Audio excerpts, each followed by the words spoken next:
Good afternoon, beautiful people. Welcome back to another edition of We're Talking to You. I'm one half of the dynamic duo. I am Jay Dominique, aka J Dot, the man who put food for thought on the plates of the have and the have-nots, and he is. Prometheus, the man who stole fire from the gods and brought it to the people, and just going back in time to relive what it was like from the time of long ago. And today we're joined by our special guest. He's a brother from another mother. He's a guy that we have utmost respect for. We have a instant connection with. We've also had the opportunity of being showcased and uplifted on his podcast. He's one third of the podcast crew, Triple Threat Vets. Is Ty Cobb. Say hello to people. What's going on, man? I appreciate y'all letting me come on and wax poetic about some wrestling.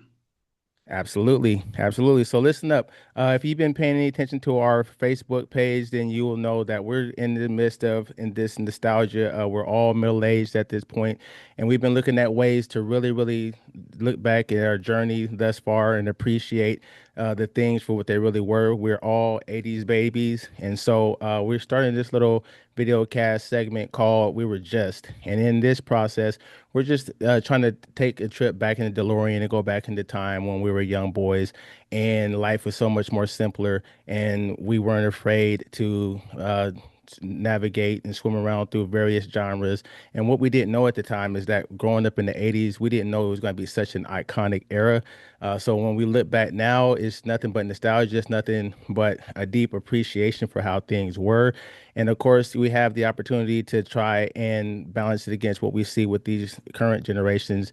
And for the most part, we're thankful to have been born and raised in the 1900s, and we're definitely sturdy and staying there. So, this segment is going to be we was just watching wrestling. So, there was a time when living room turned into arenas, where lights were turned off, the TV was glowing, and somehow it all felt real. The heroes and the villains, the entrances, the dramas, whether it was WWF or WCW or any other late night wrestling show that we had no business watching, you would find us sitting on the couch or laid up on some couch pillows on the floor, and we were locked in. We believed it. We believed something that was larger than life. The good versus evil was clear. The rivalries meant something. There was that music, and when it hit, you know exactly who was coming to the ring, and you know Dun, exactly dun, what they was coming to do. dun. And maybe that part was worth revisiting because looking back now, it wasn't just about wrestling. It was about a young boy's imagination. It was Hmm. about community, friends, cousins, siblings, all reacting to the same things in real time. It was about identity. Who were you rooting for? Who couldn't you stand? And who said what and who spoke to your heart and your spirit? It was about making us wonder, are we watching something real or is this just our imagination? What we learned was how to manage conflict. We learned about loyalty, we learned about masculinity, and we learned about the importance of a great performance. This week, we're stepping back into that moment, not just to reminisce, but to unpack it, to look at what this world gave us, what the wrestling taught us, and how it still sticks with us to today. We were just kids watching wrestling, and we're also part of the experience. So, with that being said, gentlemen, welcome to the conversation. I want to quarterback today, so I'm gonna be trying to keep my stories and thought back processes to a little bit of minimum because I want to be able to showcase what you guys went through. So, I want to run you all through a series of questions just to kind of stoke your thought process about what it was like when you were 5 years old, 7 years old, 10 years old, 11 years old, and what it meant and how profound it was to actually only have 10, 12 channels.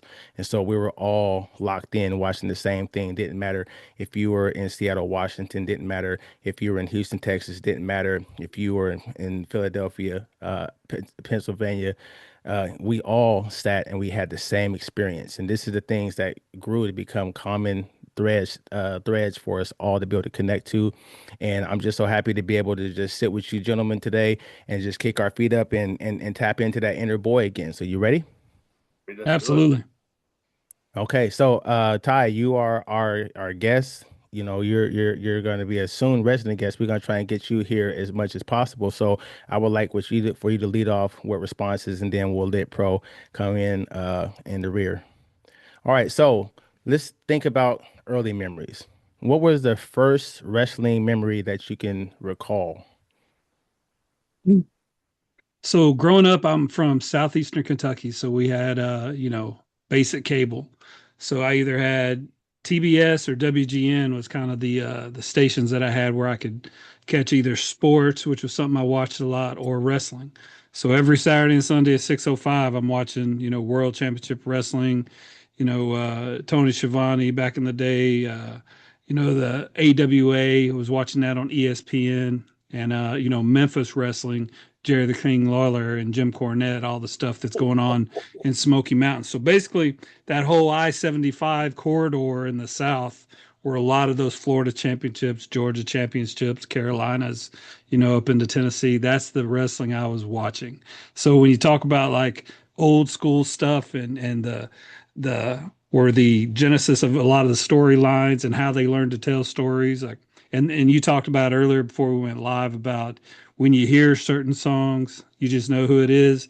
Man, like some of the pops you would hear today, they're amazing, but some of that stuff you heard back then, it was so new. People were going wild for wrestling in the South, We'll get into the other sanctioning bodies later, but yeah, I grew up watching, good old wrestling from the South. Awesome. What So, about you, Pro?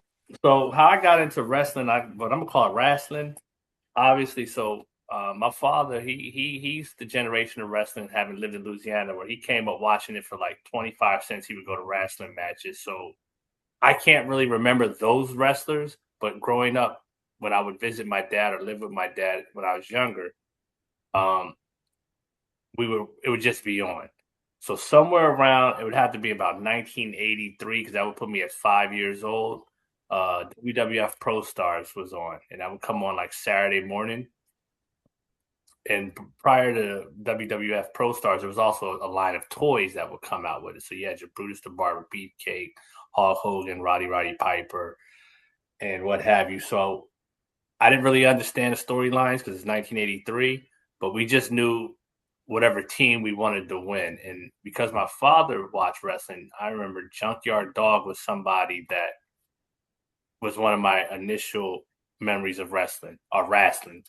And what I liked about JYD was he came out to the Queen song, Another One Bites the Dust. So it just had that bass, doom, doom, doom, doom, doom, doom, doom, doom.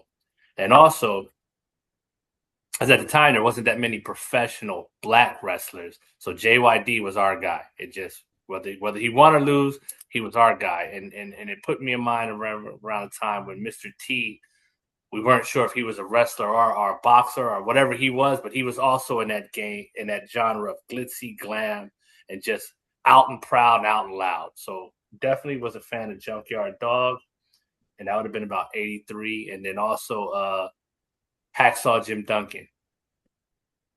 So I just said, ho! And and I can tell you right now, my cousins and my younger brothers have probably got hit with a 2x4 or something just because I saw Hacksaw Jim Duggan doing something. Right, right. So I since you remember guys, JYD's real cool outfit. I was trying to find it here. He had like a two-tone where his trunks would be like a dark Yes, color with Junkyard Dog on it, and then he had like white pants with stars. I can't find the one I was talking about, but yeah, I remember him on the Memphis championship with Jerry the King, and he was yeah, always on World Championship Wrestling on TBS. The yes. Junkyard Dog. Yep. yeah, And, very iconic. Go ahead. and what I remember about this was, again, it wasn't until maybe about 89 I realized there was different houses of wrestling, right? So you had that's so NWA, WWF, but prior to that, you had WWF Pro Stars, and then there was it was the precursor to World Championship Wrestling, whatever NWA had that used to come on Saturday afternoon about 2 in the afternoon, and that's where you had like the Jerry the King Lawlers, um, Dusty Rhodes. Dust, Dust, Yeah. yeah, yeah. So I don't remember like I said, I don't remember what that venue was called, but that was also another one. But again, I wasn't old enough to recognize. How come you don't ever see these two wrestlers wrestle each other? Because again, we didn't care. Because after we were made to go outside, you would just mimic whoever you saw doing whatever they did. So this would have been Yeah. about 83 to 89 time frame. Yeah. Nice. So since we're name dropping and it's cool to name drop, I'm just curious for you, Ty, who were some iconic wrestlers that stuck out to you when you were first introduced to wrestling? Who were the ones that had you showing Oh back up yeah. on TV?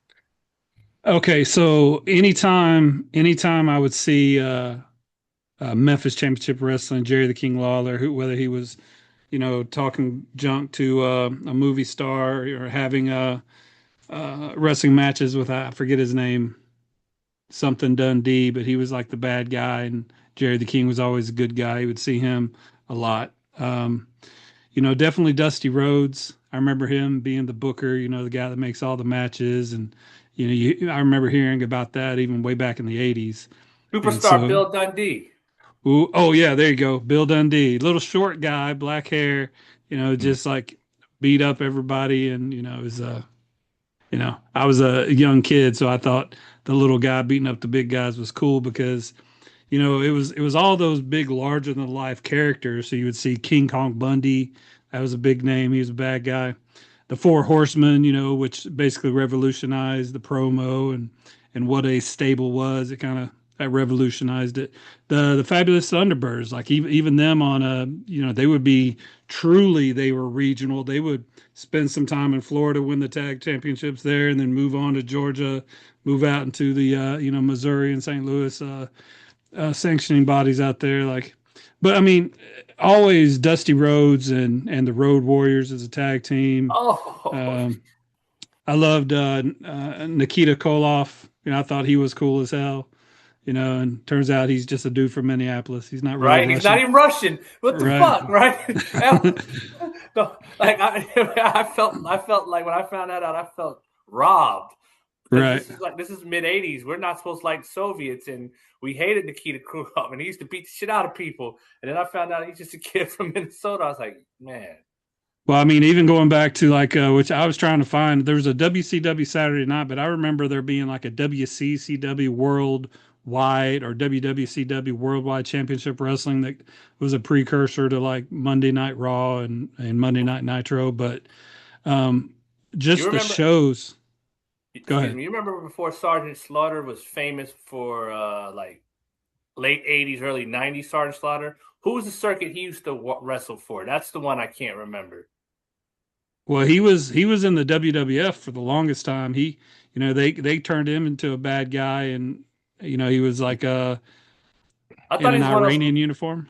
I thought he's one of those local circuits before WWF, like I have to early. Google that real quick. I remember him from WWE, but Yeah, no, Ty is right. He came out in two installments, and that was the thing they did. They would end up remixing a character and turn them from good to bad when it kind of got stale. So Sergeant Slaughter first was the Patriot, and then he turned into like a rogue agent and had another right. name. So here's the thing that I want to put on the table for people that kind of that grew up in this time period that to kind of wrap their head around. In my opinion, wrestling was the original what's that called? Reality TV show. Reality TV show, Oh right? yeah, And so for me, I was lightly aware that there were these different pockets of wrestling federations, but all I keyed in on was the times in which wrestling was on and who was on it. I remember at a young age, I didn't even really make the connection that they would be a tag team champion in one region but not another region, and all I saw was the storylines. I mean, that's what drew me to wrestling. When Jerry Lawler was in, he was the 70s coming into the 80s, and the introduction, well, the rebranding of Hulk Hogan, because Hulk Hogan was not his first iteration of himself, right? Just like most Terry wrestlers, Boulder. yeah, just like most wrestlers, they'll start out in the early semi-pro circuits under one name, and then when they get their shot, when they get that call up to the big leagues, then they'll get their name, they'll get what we call now their brand. And then from that point forward, that's what they're trying to market and they're trying to sell to us as consumers. So when Hulk Hogan came on the scene, I was fresh off of loving to watch the Hulk, on TV. If y'all remember when Hulk used to come on TV, and I forget the who's the original guy that played the Hulk, Lou Lou Ferrigno. Lou Ferrigno. Ferrigno. Yeah, yeah. Yeah, and so I thought it was cool that he was called Hulk Hogan, and there's this guy that has his whole body bronzed and tanned, and then he has this golden hair and golden mustache and trunks and all that stuff. That appealed to me because when he got the flexing, he got the flexing and he started talking that talk, what you What are you gonna gonna do do, brother? when Hulkamania runs wild on you? I mean, I remember standing in the mirror mimicking that as a kid, right? Didn't even dawn on me that I'm a young black kid in the hood, so that can't really be. I didn't even realize it when I was younger. I didn't really see color lines as well when I first watched wrestling. I saw characters, and for me, when we went outside and we tried all these moves, we were any and everybody underneath the sun. And I remember when I accidentally switched to a different channel and found out there was another wrestling, which was the NWA, the National Wrestling Association. And I remember I was going to turn it off because it wasn't what I was used to watching. But Ty, you just mentioned the Four Horsemen. I remember, and what caught my attention is when it came back from break, they started interviewing the Four Horsemen, and I saw Ric Flair for the first time. Now, listen, Woo! hey, bro, I love to see people talk shit and swallow spit. I came up in the era and everyone around me had lingo. And so when I heard Ric Flair out there doing this thing and he's talking, this is the jet riding, what I'm saying? And he had the look, he had the jewelry, had the hair. He's talking about going out and getting the ladies. And so I remember saying, oh man, I'm gonna stay and watch this. So they had a little interview and they had the wrestle later on that night.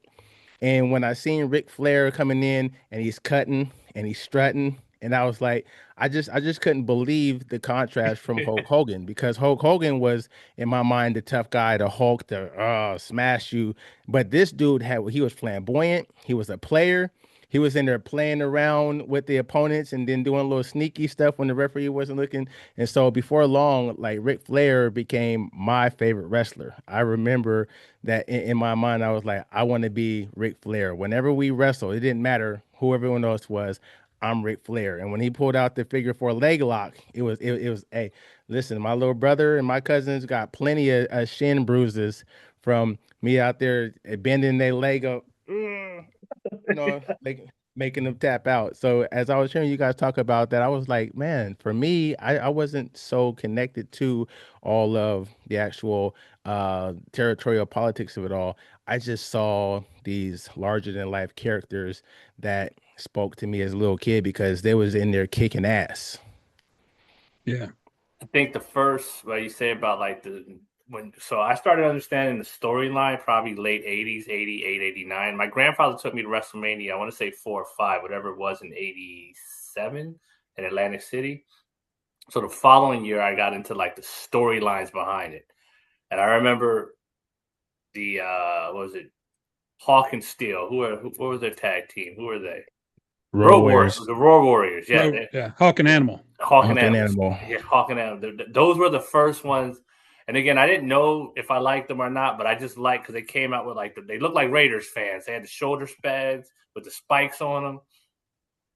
And what I remember is around this time, WWF would have been like your cousin who lives in the suburbs, had all the glitz, glamour, had two stable 2 parent household, so they got all the cool toys.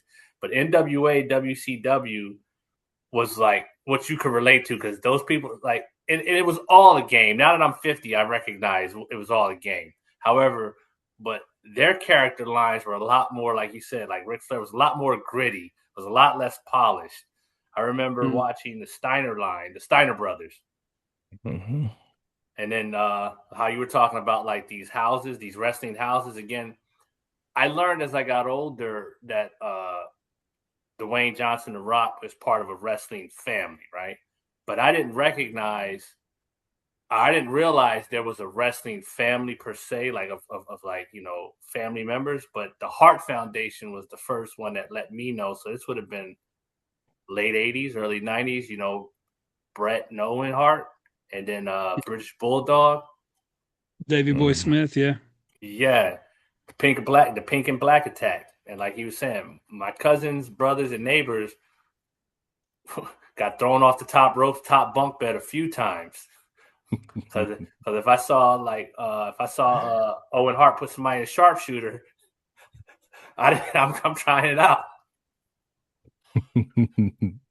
Yeah, I mean, I think that's how we learned to talk shit back in the day is watching some of those promos. I didn't watch a lot of cartoons, so kind of the way I learned to interact as far as like with my brothers and cousins. And you said earlier, like Joe, you said uh that we kind of learned how to treat each other. Like that's true. I wouldn't have known, where the Cold War was going on because I didn't watch the news. I learned about it through big, overblown caricatures of, archetypes of characters that we did. Like I learned about probably Hulk Hogan and Rocky 3. When he's Thunder Lips. So I Yeah. had to. So I think that's 1983. That's about when I started watching wrestling. I was about 8. So yeah, it's just we learned from it, and it's kind of ingrained to me. I've got a tag team championship belt hanging on my wall, and it meant a lot to those guys that were I was in the military with. It's something you shared. They came and watched us, so it's intertwined, man. A lot like music. We always talk about on the podcast how music is really entwined into our psyche as far as being veterans. For me and the people I grew up around, wrestling was too. Just cut for that showmanship, that talking shit. Might be the oldest ride in the park, but it's got the longest line. Space Mountain, baby. I learned.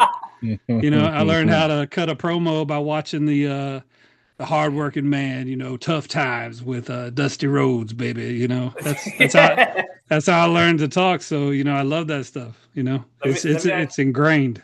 let me ask you a question, right? When it comes to wrestling and characters and storylines. So we know the good guys, right? Hulk Hogan at one time before he went to WCW and was Hollywood, Nitro, and all that. What from a character line did you prefer better, the quote unquote good guys or the bad guys? And I'll start because I always was a fan of Roddy Piper, Big John Studd, Iron Sheik. So the quote unquote bad guys of wrestling, I fucked with them. Like when they showed it so now the Undertaker went through different phases. When Undertaker first came out and he was kicking everybody's ass and he was a bad guy, like I actually followed the storyline like a reality TV show. Remember when he died? And then Paul Bearer brought him back, and then Kane wrestled, and it was like that's his brother. My God, that's Kane. 12-year-old me was like, I guess they could be brothers. I mean, that makes sense. I didn't recognize that. They're both So, huge as hell. so when Paul Bearer brought a casket out in like '91 that Saturday, and it was like dong, the bells for Yeah. I think it was actually I think the intro song was like the beginning of the same Metallica "Whom the Bells Toll" was that. Mm. But then when he came up, and I remember watching my cousin, and we were just like, "Oh my god!" Because again, I had thought he died for real, and Yeah, we'll have to talk about some of the favorite entrances because that can be a whole conversation in and of itself. But um, I don't know, like as far as the people that I kind of grew up with, the Undertaker. Well, maybe not the Undertaker. The Undertaker probably scared me because growing up I was a baby face, always the good guy, wanted the good guy to win. And then the kind of thing that changed it for me was like Stone Cold Steve Austin, when he went to WWE and started cutting you thump your Bible verse. Well, Austin 3:16 said, "I just whipped your ass." Like that kind of yes, changed it for me because, I at this point knew that wrestling was a soap opera for dudes, right? So at this point, I just wanted, the biggest character to throw out. And so Stone Cold started making me like the anti-hero. Not necessarily the baby face, not necessarily the heel, but the anti-hero, the one that goes against the grain. that's funny you say that because I would have never thought Stone Cold was the bad guy till just looking at his character storyline. And he was so unstable. Like they would do the interview after the wrestling, after like the match, he'd be ready to kick somebody's ass. I mean, it's all an act, but at the time, he would just be like, "So Stone Cold, how do you feel about that?" And he'd just be ready to like beat the shit out of the reporter. It was like, yeah. What? Yeah. What about you, Jay? So my intro into the genre is on the backs of the good guys, but you just helped me to kind of, crystallize something in my mind. The Four Horsemen were considered to be bad guys in the Yes. in NWA, and they made a living antagonizing everyone and doing things that were questionable that kind of they towed the line. But I remember looking back at my WWF experience, um, definitely was a huge Macho Man Randy Savage fan, right? Macho Man stuck out to me. Now, I'll be honest and forthcoming. I didn't really register that he was playing an actual pimp in costume, right? Um, I like the fact that he had a beautiful woman on his arm. Everyone that watched wrestling knows about Elizabeth. Yeah. Everyone knows about Miss Elizabeth and how Randy Savage cared for her. What I didn't know was that his whole character persona was constructed around him being a pimp of her. And so when I saw him, I saw this guy that was like guys in my neighborhood. I mean, sure, the guys in my neighborhood, they had their hair laid, and Pro, he'll laugh and he jokes about how we had the finger waves and we had the hair laid underneath. The guys in my neighborhood that wanted to get real, real fly and get really, really fresh had perms. So when I saw Macho Man come in, yeah, he had a cowboy hat on, but to me, it could have been, it could have symbolized what we would call a pimp hat. But I like the fact that he was gritty and he was grimy. He didn't take no shit from nobody. And if you mess with his lady, that was it. And how they kind of manipulated that whole storyline where all the characters were trying to take his girl from him and they couldn't. And so those things kind of resonated with what I saw in my community, and I didn't really know it to be a bad boy kind of thing until he was juxtaposed against Hulk Hogan. Then it was like, oh, because Roddy Piper, in my opinion, if memory serves me correctly, he started out hot and he was a late 70s, early 80s bad guy. But something happened to Roddy Piper and he wasn't wrestling so much anymore. I forgot what had happened to him. He became more of a just come on in and talk some shit to you and to slap you and then slide out of the ring and run off and laugh Yeah, at you. Piper's Pit. Yeah. Yeah, yeah. But I like the fact that Randy Savage was talking shit and swallowing spit. And my other guy was Jake the Snake. You cannot Oh, watch wrestling without liking Jake the Snake and, Roberts. and Damien, You you know what I bring mean? Damien out. Yeah, he bringing out the snake. I'll tell you right now, my grandmother's probably, hopefully, she's resting easy, resting in peace. But this little thing, this little nugget I'm gonna share with you guys. I'm pretty sure it got her rolling her eyes. There was a reason why I had to sleep on the mattress on the floor of my room for about a year, and it had to be, and it was because of how many box springs and how many bottom of the bed frames were broken with me giving my cousins the DDT, put the head underneath the arm. Ooh, you know what I'm saying? So Jake the Snake Roberts was my guy. So I could say definitely that I gravitated. Same thing with the Road Warriors. The Road Warriors came out, and again, they looked just like the guys I would see inside the Black Hole right there on East 14th Street inside the Coliseum. So the only difference is they were wearing, red, white, and black. And so I thought that was cool. You know what I mean? That they had their face painted. And a fun fact, when they would get into that three-way tag, they would call up their other I guess it would be a trio. I can't remember his name. I think his name was like War something. But they would have him come out every once in a while and they would have a three-way tag. And so I've always gravitated towards the anti-hero. If I really am to think about it, outside of Hulk Hogan, I never really lost that admiration for Hulk Hogan because you can't say WWF without Hulk Hogan. That's the house that he built, regardless of how whoever was the architect. I watched the Vince McMahon the Netflix series, and they talk a lot about how they actually constructed and put that whole thing together. But it was that was my world. That was my world. Hey, so Yeah. question: would Lex Luger have been a good guy or bad guy? Lex Luger was a babyface when he first came in. He was the total package there in WCW, and then I think when he went to WWE, he was called the narcissist, Yeah. Lex Luger. So I think that he was kind of a bad guy then. But yeah, most of them have gone back and forth. But that's the thing is like most of the people we're going to be talking about, throughout the show are going to be people that just turn their own personalities up to 11. Like a lot of the people that play just the people that can get in there and work, the jobbers or whatever you want to call them, the people that are good hands in the ring, that's showing other people how to wrestle them. They put those guys over with their personality. Like, and I think that's why Stone Cold changed it for me is because that's when you stop being the larger than life King Kong Bundy, Andre the Giants, or Hulk Hogan, which is, say your prayers, eat your vitamins. It was just And, some dude who drank too yeah, much on the weekends. yeah. And Might have got a DUI. interacts with the crowd, goes back and forth with the crowd and, that gets the gate up. So the whole business kind of changed a little bit, had a lot more wider reach with satellite TV and everything in the early '90s. I remember that's why WCW was able to expand and do their own show, getting TV deals and stuff. And but yeah, like man, I go on forever. The one you say one thing, we can just follow that thread all the way down a hole. Man, there's so much to it once you start thinking about it. Yeah, man.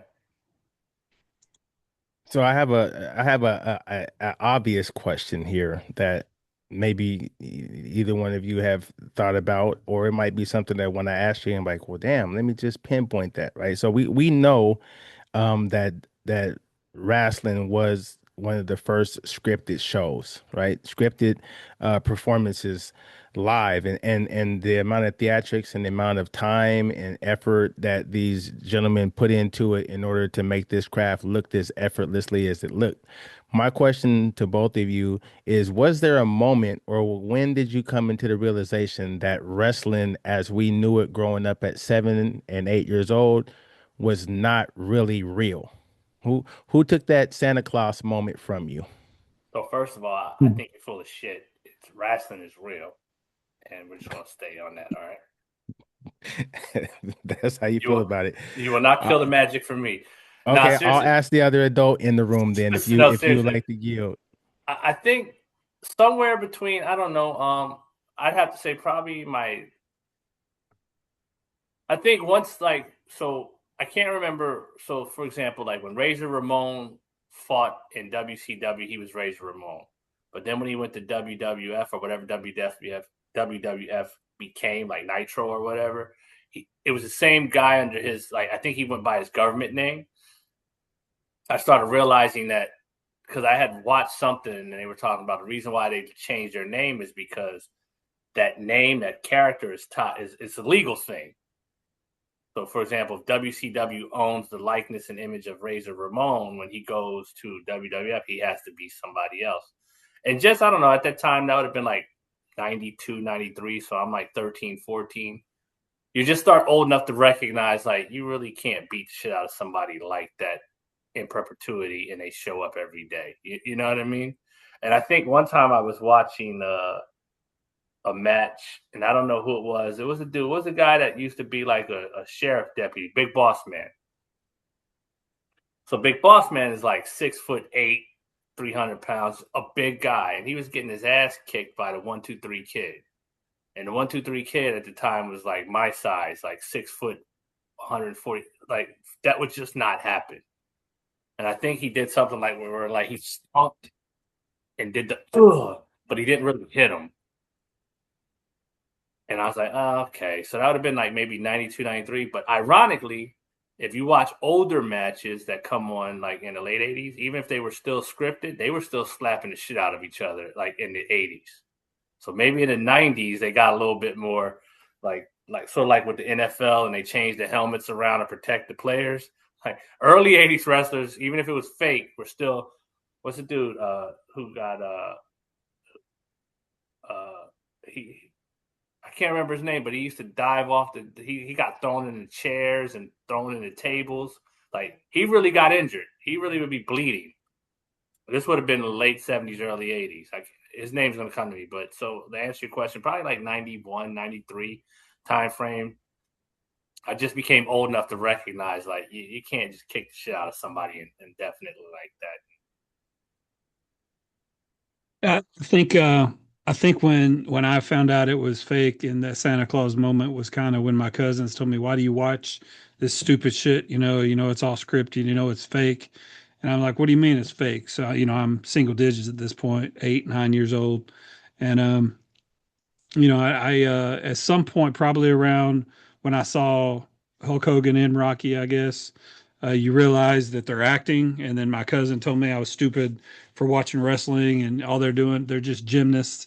You learn that they're actors, they're stuntmen, and they gotta learn to do some holds, and so they're acrobats in a way. And there was a guy named Bobby Eaton, like he never bled that much, but he used to jump around a lot. But yeah, probably around the time I think Mid Atlantic is the sanctioning body you were talking about earlier. But if probably around the time I'm watching Mid Atlantic, so 80, 84, 9 years old, Oh 1984, man, yeah.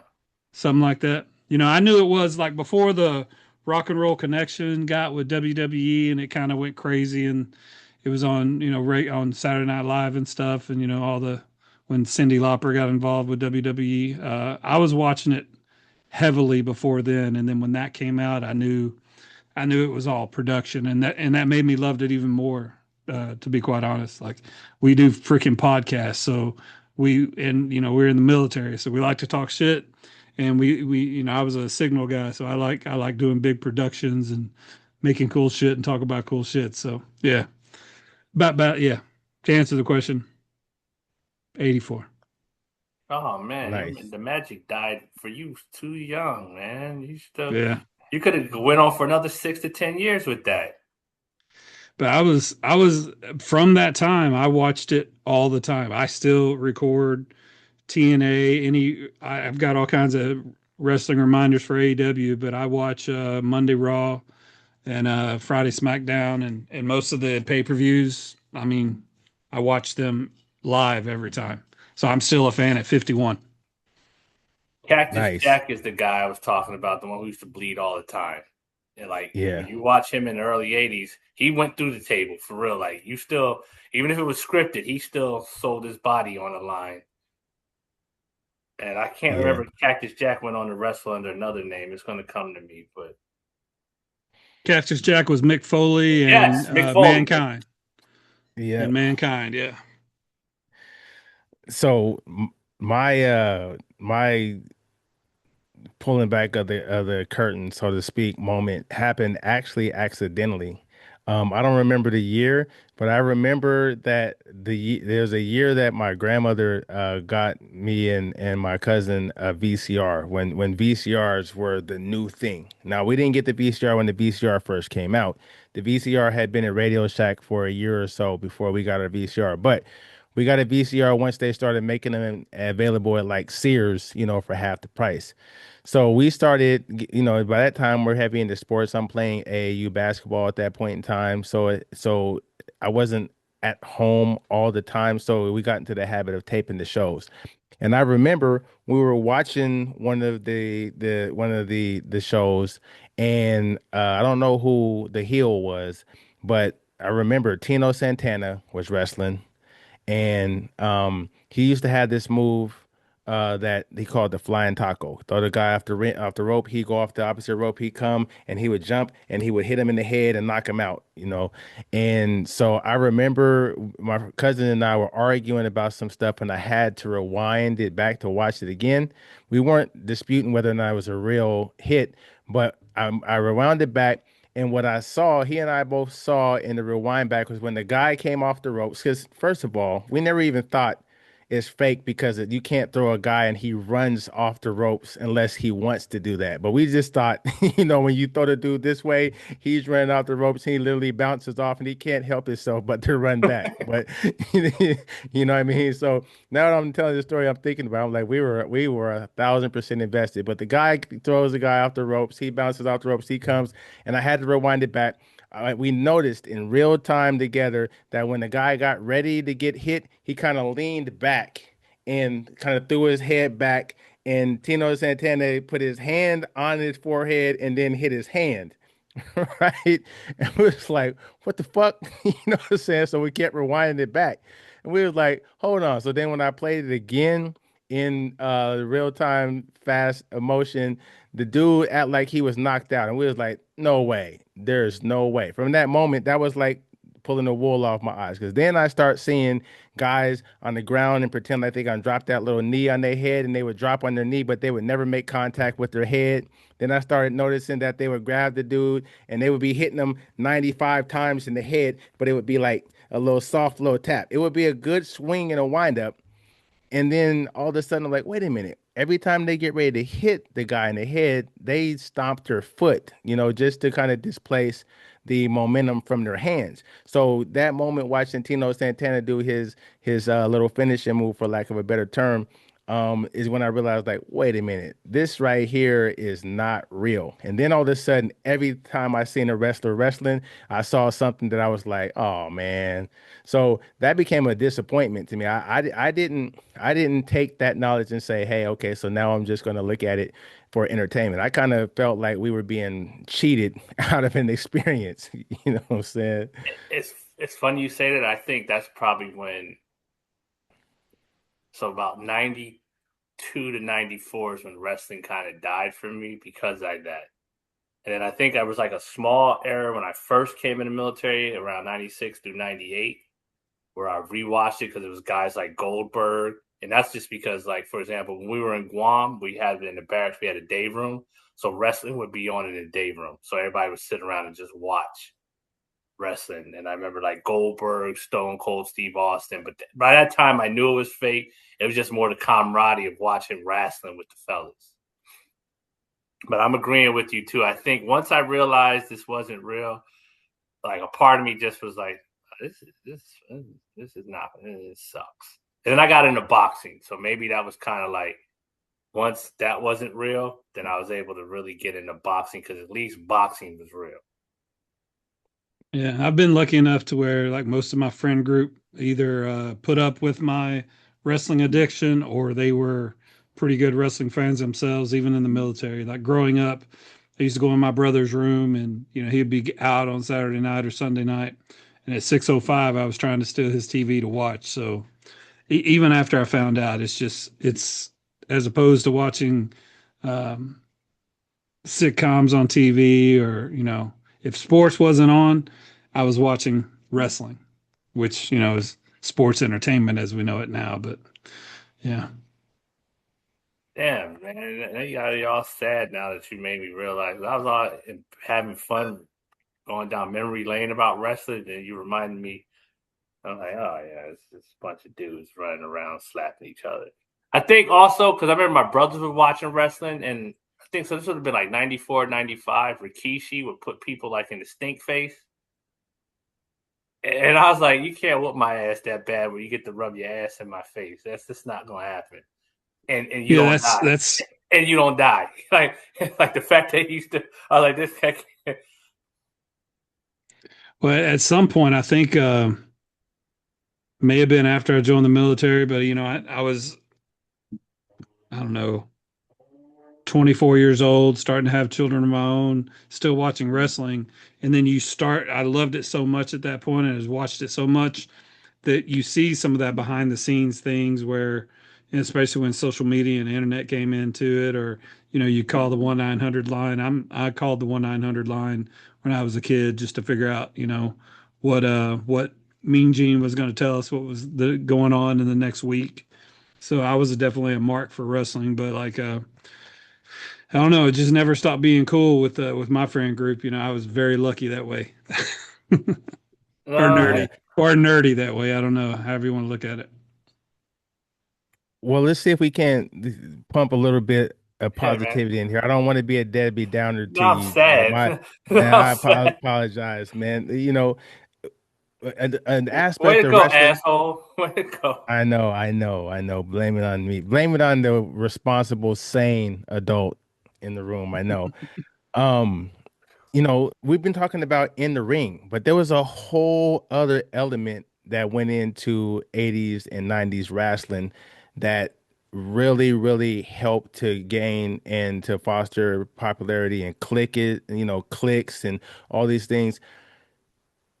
Talk to me a little bit about when they used to have the time out of the ring where they always had Mean Gene Okerlund, risking his life to interview some guys in the back before they came out to wrestle, or right after they just got done doing some foul shit in the ring and they come running out. He'd always catch them before they have to jump in the car and speed out of the arena, right? Talk about what it was like to see somebody like Mean Gene, and then also the managers. Remember the era in the 80s and early 90s of the managers, where the managers were just as popular and just as much a part of the whole wrestling experience as the iconic wrestlers themselves. Um, Yeah. Go ahead, pro. I think that's when it got into like the character. So for me, that would have been like early '90s, where the characters. So like I can't remember the group, but it was what's called Money Inc. or Money Incorporated, and they had dude Erwin R. Shyster and the other guy. They Million were Dollar Man, Ted DiBiase. yes, yes, and there was like they had a manager that was always just ready to get active too, and now I'm just recalling times like yeah, it just or like Mean Gene Okerlund would catch somebody getting ready to run and do something and sabotage or like it's just the storylines. I think that's what brought me on because I remember one time in particular, George the Animal Steel was getting interviewed by Mean Gene Oakland, and I really thought George the Animal Steel was messed up in the head because he would like, I thought he was really special, and I was like, I remember telling somebody like, Mean Gene better watch out because that guy's notorious for like grabbing people, and sure enough, Georgie Animal still like took the microphone from Mean Gene, and then Mean Gene was like, "Oh no, what's gonna happen?" And so that was the game of it all. I guess that was the whole storyline behind the storyline. I think there was another one where who was it broke their leg, got hit by a car outside the arena. This has been like '92, but he really didn't get hit. I think he might have like hurt himself in practice, so they wrote that in because he actually had a bum knee for like a season. So they wrote that in like he got hit by a car outside, and it was like one of the bad guy characters hit him with the car, and then of course a year later when they brought him back for the tag team championship, it was going to be like payback's a bitch. Yeah, Stone Cold got hit by a car, and then Rikishi's the one that ran over, and he was like, "I did it for the Rock," So that's the No, one I this remember breaking his leg. so this would have been earlier than that. Now, some damn, maybe the car bit was a bit they did all the time. Asshole Well, shit. I also remember Dustin Rhodes, the natural Dustin Rhodes, was in a match on Hog Wild or something where they're fighting in a alleyway, and Dustin Rhodes tells him, "Run me over with the car," and the guy's like, "Okay." So he actually hits him with a car. I don't remember if he was out for a while, but see, that's the thing is like I remember my aunt, the same cousin who told me that shit's fake. My aunt told me, well, that guy's talking for that guy, so he must not be able to talk. He can't even act. And so that was another part behind it too, is learning, who the mouthpieces were, learning how to cut a promo. So I've got names when you said earlier, like Mean Gene, like I Hmm. remember Hulk Hogan. Well, brother, let me tell you something, Mean Gene. But I remember Tony Schiavone, and then the Yeah. guy from Mid Atlantic Championship. He was an old guy and had a real deep voice, very radio sounding. But he was like and he always did the Memphis Championship Wrestling too. Vin, I can't remember his name. But these the way they emphasize their words, the outlandish speaking and using their hands and just becoming the whole character. That's what I remember, and it was kind of like a minor in journalism growing up of learning how to just be cool. Because How to work a crowd work. yeah, I mean, if you think about it, back in the '80s and in the early '90s, wrestling was a microcosm of what was going on in society. So the bad guys were doing this because of that. The good guys were, all American, taking your vitamins, saying your prayers. So yeah, to me, like it rang true what you said there at the beginning, J. Dot, is it taught us how to interact. Some people learn from watching Sesame Street. Some people learn how to talk, watching Electric Company and all that. And I learned a lot of, funny banter back and forth and production entertainment and being silly from wrestling. I'm just now realizing that real time. But I think that's why I'm as silly as I am because I grew up watching wrestling. Yeah, that's I love the era of the managers. I remember Bobby the Brain Heenan Yes, yes. and the Mouth of the South, Jimmy Hart. Everyone hated that guy.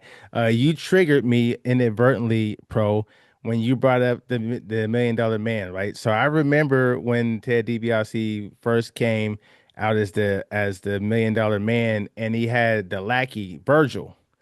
And Hmm. and around that time, I had started to understand and see the world through shades of color at that point in time. I actually was able to I came out of that naivete that happens when you're 6 or 7 years old and started realizing that there are people that see people based on their skin color as being different, less than. And I remember they milked that out for a while. They had him, as step and fetch, and Ted DiBiase would have him do some very embarrassing shit. And of course, it was written into the script to kind of stoke, like you said, the sentiment of what was going on in that particular time and era. And I remember when they finally got it right and decided to have him rebel, and then he became his own wrestler. Virgil became his own wrestler and actually beat Ted DiBiase in an actual, untimed match. And it's all scripted. It's all put together just to do what it did for me, which was to draw high emotion. It had my ass in front of that TV that whole match. And I was calling Ted DiBiase every word you could think of under the sun because I was just so frustrated with seeing how he used to treat him. He's treated everyone like that. But to have the black guy come out as the butler, and his name is Virgil, there was so many microaggressions that wrestling actually, Didn't Virgil publicized go to on put and do out. like the breakdancing windmill spin kick, if I Yeah. remember? Like, yeah, no, he was No, we that's were Booker talking. T. Booker Booker T T. does the Harlem Heat back in the day, and his brother. I think that's his for real brother. Booker T and Bull Stevie Ray, I think is his name. Something Stevie something Ray. close to that. Yeah. I mean, He but was you know what? huge. Even in that correction, just think of how much wrestling transformed. If you take JYD and what he embodied in early 80s, late 70s, early 80s wrestling, then you take Booker T square in the 1990s and you see how they started to open up and allow for wrestlers of color to have center stage. A lot of the time they would be the heels. They would be the ones that would come in and they would fight tooth and nail. If it's a 30-minute match, they fought like hell for 28 minutes, but always had the victory stolen from them by some shady activity, and it kept them honest to where we wanted to see them again. We didn't really realize or recognize they kept losing all these matches all the time, but they were entertaining enough and they were right there at the end all the time. So Matter I of- loved. Go ahead. no, go ahead. What you saying? I was gonna say I just loved, now that I'm thinking about it, how layered of a product wrestling was, because you get your fair share of superstars, you get the little mid-tier guys that are good enough to stay around, but they're never ever gonna win a championship. And then you have these guys that come in and they serve a purpose, and then they have to reinvent themselves, go away for a little while, and then come back as a new iteration of themselves. And we bought it. We could probably put a list of guys that started out. You mentioned a couple guys that started out with one name, and then they had two or three other iterations, either in a separate league or they went away for a little while and they came back as something else. And I that didn't even matter to me that they remixed. It didn't even matter that they came. There was one more guy that comes to mind. Oh, I loved Sting. I loved Sting. And I don't know why. I just, maybe because he was just so carefree and because he was acrobatic and he was jumping all over the ring and diving on dudes in the turnbuckle. But I used to love Sting. He would come out with his face painted, and by the end of the match, all his paint had got sweat off. But we never even worried about that. You know what I mean? Him and the Ultimate Warrior were like that. I got one for you because we stopped wrestling. We stopped watching it probably around late '90s, and every now and then you catch something. You guys remember Papa Shango, right? Hmm. Mm-hmm. You know who he went on to become, Jay? Mm-mm. Think in the early 2000s. Remember there was like a band of like black dudes that was like in the Nation of Islam in wrestling? The Godfather. Oh, I didn't even make that connection. No, Oh see, yeah, he was a straight up pimp. He used to give people hoes so they wouldn't wrestle him. yeah. Hey, But remember there was like wait a minute, that's news to me. I was done with wrestling by then. What? It was so, what? you remember because there was like a group of wrestlers like in the early 2000s when we were still playing like wrestling like the Nintendo 64 wrestling. It was like D'Lo Brown, Yeah, Nation of Domination with The Nation. Rock. Yes, Yeah, Yeah. Nation. Yeah, D'Lo Th- Brown. Yep. that dude is passing around hoes? What? Yeah, the yeah. Godfather would come out, and instead He'd of have like the he's like, you derby can on. either, yeah, He'd have Oh like the my derby God. hat. He probably a little bit like spin off of Ted DiBiase, not Ted DiBiase, Ric Flair with the fur and shit. But he Yeah. was just more like, but he was more like a brother pimp. 70s pimp. Yeah, 70s Yeah. pimp. Yeah, no, I remember his name when you said the name, but I didn't really pay that close attention And to I only what brought that his up because we are talking about the rebrandings when they came back. But I remember when he's Papa Shango, he was out there like giving motherfuckers like sickness, like blowing smoke, and they'd be like people yeah. start throwing like Well, you You- mentioned Sting he'd and be the like, Ultimate Warrior. They used to be a tag team before they both went to WWE, and Sting went on to be famous in WCW. They were a team called the Blade Runners in the AWA, I believe, and they so were. wow. that's where That's that where face that. paint came from. Yes, Yeah, Yeah. so Yeah. they just went separate ways and kept the neon shit though. Man, that makes sense. That makes total sense, I man. mean, Both it's of them all did. about, like you said, reinventing you. At some point, you just become an actor that's like, or I need to look this way. I need to be able to cut a promo or act this way. I gotta, weave in and out of the backstage politics because all that shit became apparent to me very early. And, being that I have military grade ADHD, I was kind of I was my mother's only child, but I grew up in a crazy household. We were moving all the time. The only thing that was Mhm. really constant, wrestling. was wrestling, Wrestling. Yeah, wrestling. Yeah. and like I said, that's something that I thought about when you first said you were going to have a wrestling. I was like, shit, man, I'm perfect for this. I love everything about wrestling. So Yeah. Yeah. So let's break up the nostalgia monotony Quick a little question bit. though: Yeah, yeah. have any of y'all had to go to the emergency room for trying some stuff in the backyard on somebody, or seen somebody go to the backyard, or got stitches because you was on the receiving end of something because you didn't know it was fake, so you really suplexed somebody? Like I seen a kid in Y- fifth grade get his whole chin busted and his bottom tooth knocked out because you really can't. I guess if you drop somebody on their head in Yeah. real life.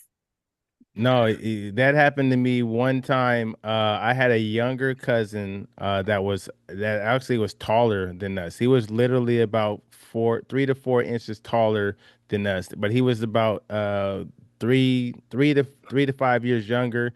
And we used to go up to the playground and up to the park. And at that point in time, the swings all around the swings used to have sand, and so we would smooth the sand out. And we would take the swings and we would wrap them around the poles so that we wouldn't bump into the swings. But that's the only part of the park that had the sand.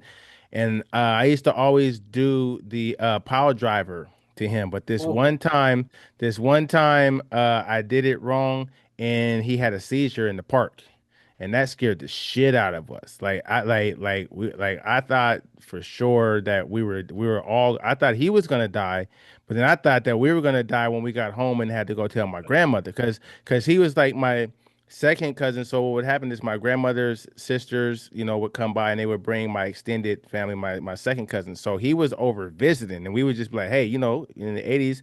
Hey, go to the park. The park's down the street. So we went down there. We was wrestling, but he's the glutton for punishment. Now I'm not trying to downplay the thing that happened to him, but he liked for us to do the moves. There's kids that like to do the moves, and there's always a person that has to like the moves being done on them. So I gave him the power driver, and I think his head, maybe his head and his neck kind of compacted in the sand. Maybe hit a little higher spot, but I remember I rolled him over to be able to jump on him and pin him, but he was underneath me doing like this and shit. So I thought he was trying to kick out. It wasn't until we was one, two, It's three, like and then all of a sudden I saw the look on my other cousin's face and my little brother's face, and I was like, and I looked down and I looked and I literally, he was convulsing. That like that scared the shit out of us. Like, but in proper '80s fashion, we stayed there until he stopped doing that and he came to, and then I started begging him profusely not to tell that's a grandma, like, tough. please don't tell. I'll buy you this, I'll give you, yeah, it's that's a big part of being a wrestling fan. Can we agree, gentlemen? We all had that, oh shit, don't go tell grandma, don't go tell mom. So we begging, bartering, trying our best to blackmail somebody into silence. We're in the back room as far as like, what's that noise back there? You're like, shh, shh, and you trying to, and your Oh cousin yeah. like, ooh, and you're like, shh, shh, shh, nothing, we fine. Yeah. Well, I mean, think about it. The Karate Kid came out around the same time too. A So, lot of people got uh, crane kicked. A lot of people, a a lot, lot of people, a lot yeah, of people caught it. you'd mess up. We never did pile drivers. I was scared as hell to get that done, but we'd do like suplexes, body slams, off the top rope with the elbow. And when that stuff would go bad, then we would resort to fighting with karate that we learned from watching the Karate Kid kind of thing. So A lot of it all kids, kind of went together.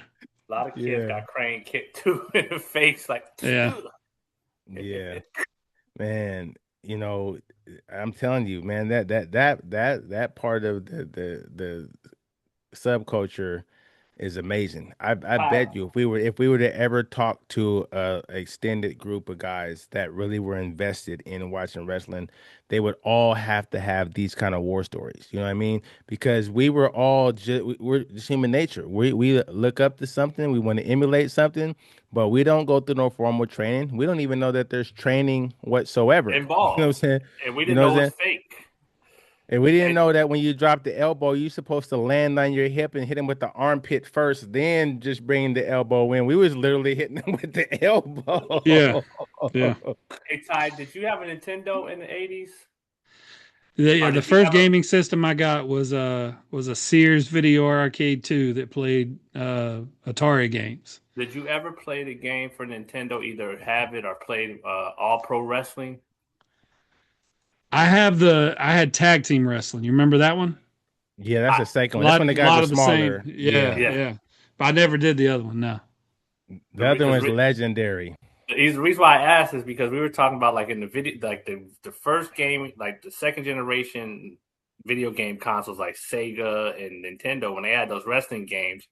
You remember kicking the shit out of the opponent and like you wouldn't kill him, you would just start practicing moves on him. It's like so he'd just be standing there like this, like, like he'd just be whipping Yeah. his ass. And you throw him out the ring. I have a little emulator hooked up to a TV in my office, so I'm still playing that one. You kick them with the A, and you got to go through the moves. So it's been so long since I played that I just end up body slamming them over and over. But yeah, Are you I still play those games. are you throw him out the ring and the dude counts to 20, so you just beat the shit out of him Ugh. out the Yeah, ring to hit them like with a And chair. 15, Yeah. and then you put him back in the ring so the count start over, and you throw him back out. Yeah, we were talking about that one day. We were reminiscing about how playing all pro wrestling would start a fight too. Cause that level of hot dogging, like if you lose, man, but all right, go ahead, pin me. And But then he'd be like, nope. the asshole in the ring would be like, nope, we gonna play this over again. I told him, hey, I'm glad that joysticks at some point in the late '90s became wireless. Cause I remember I used to do that shit to my brother, and he would get mad and he would snatch the joystick out of my hand and then make me pin him. So we had a conversation about that. With like, yeah, a wrestling all around the board, it would either turn you into a world class acrobat or a serious asshole, or maybe a little bit of both. Yeah. Yeah, no. I know Okay, this is so off the topic of wrestling, but something else that used to start fights with video games was Tecmo Super Bowl on regular Nintendo. Tecmo Super Bowl used to start some fights instead of because it was one of the scoring, first games that would keep your season, so you could play a couple people as a season. I thought that was cool as hell. Anyway, No, I digress. no, Back to wrestling. no, that no, was that's applicable. We journeyed down that because no one wants to see you stop right at the goal line and turn around and and run it run back back the other the way. whole Yep. and then come back. Yeah. Yeah. You're like, Yep. man, score already, damn. Nope. What am Yeah. I do? And because I it's Yeah. had such a, a you I got to had a run like buddy this. that was a Giants fan, and he would always on defense. He would play with Lawrence Taylor on Super Yeah. Tecmo Bowl, and if he got an interception or if he got a fumble recovery, he was going to run and just run through all your players and beat them up, and then go, you know, Yeah. Yeah. try to They'll get pop that you up. injury. Anyway, Yeah. And Madden be like, oh no. When the dude get hurt, it's like, oh no. oh, I've heard some fights in the barracks when I was first going to the military over some Madden and any type of uh, any kind of sports games really cause all kinds of fights. Now we'd have to be like, all right, 3 touchdown rule. Like if Yep. somebody like, all right, you get up by 3 touchdowns, you got to pass the stick because somebody would just start running the board. I'd be like, never mind. We'll talk about football another game because Jay's cheating ass would just play the game just to learn how to move, like take control of the receivers. So he would like call all these million ass audibles at the line, which don't even. We had to put this rule when we play Madden. You had to play like a realistic game because he would do all these plays where it'd be like a shotgun. Now they run shotguns at first down, but back in the early 2000s, you still had I formations, power formations. Pro He'd run form. Yeah. he'd Oh, run he was shot doing the run and shoot on you. He was doing the he run and run Yeah. shoot. shotgun and have all Yeah. the receivers run like just straight flanker, but then he would take control of the receiver and bring them back this way. And he'd be like, "No, I'm not doing this shit. I always sucked at all those video games. Once it I, got past two I buttons, I sucked. I'm not Yeah. playing this game because I would try to Yeah. kill the kicker. I would like if you kick like when you kick the ball off, I hit stick your kicker, and they're like, all right now. Yeah. So, but what were you saying now with wrestling? My bad. Yeah, no, no, no. This is all applicable because what we're just underscoring is when you add a little bit of competitiveness into the equation, there's always going to be somebody that takes it too far. Too far. There's always going to be somebody that is not happy with just a certain little dominance. They have in the form and fashion of wrestling, it has to be over the top. You know It what I was mean? always it was always a fat kid in like the 11th and like sixth grade, either fifth or sixth grade. There's always a fat kid who like since he was bigger than everybody, he just took it too far. Like a Yeah. fight would start in the schoolyard because he just took it too far. Like we were like, God damn, man, we're just having fun. You out here really wanting to do it. So put your hands up. Let's fight. Let's fight for real. All right, so let's do this little competitive segment that I'm gonna tentatively call finishing moves. Okay. So what I'm gonna do is you guys are gonna go in alternating fashion. I'm gonna say a name of a iconic wrestler, and you're gonna have 10 seconds to either name what their finishing move was or describe it. So if you're able to describe it, totally fine, totally accurate, right? If a person does not accurately name it or describe it, it goes to the other person. And I'll keep a tally just to see who's going to win the World Championship Wrestling Quiz belt. Oh yeah, Fair game?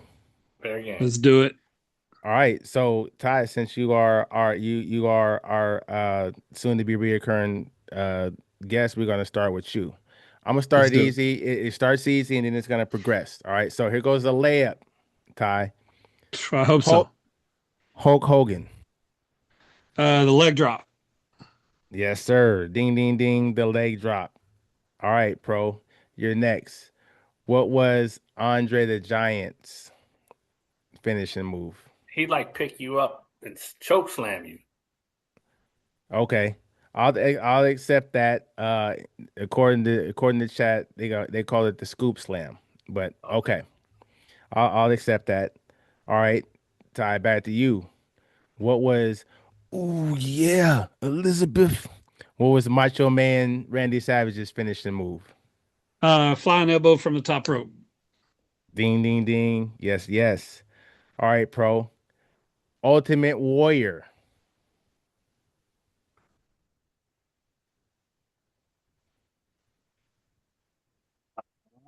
5 seconds. See it, but I see it. I see it. I see it. I see it. He would like do the thing where he running like flying elbow you. Incorrect. We're gonna swing it over to you, Ty. Uh, I don't Ultimate remember Warrior. what it was called, but it's like he would run across the ropes and then just jump right across you, and he would like plat on There you top of you. go. It's I don't called know what it's called though. the running splash. Remember the Run and splash? splash. Yeah, Yeah. yeah, yeah, yeah. So he All right. didn't. No, Okay. yeah, he would slam you down, and they would pretend like they knocked out. He would run off Okay. the ropes, run over the top of them, hit All the right. other rope, and then just come and just Yeah, I yeah, think that was his setup move. yeah. Okay. All Yeah. right. Okay. Let me throw you a bone. Pro Bret Hart, Fucking sharpshooter. No, no. sharpshooter.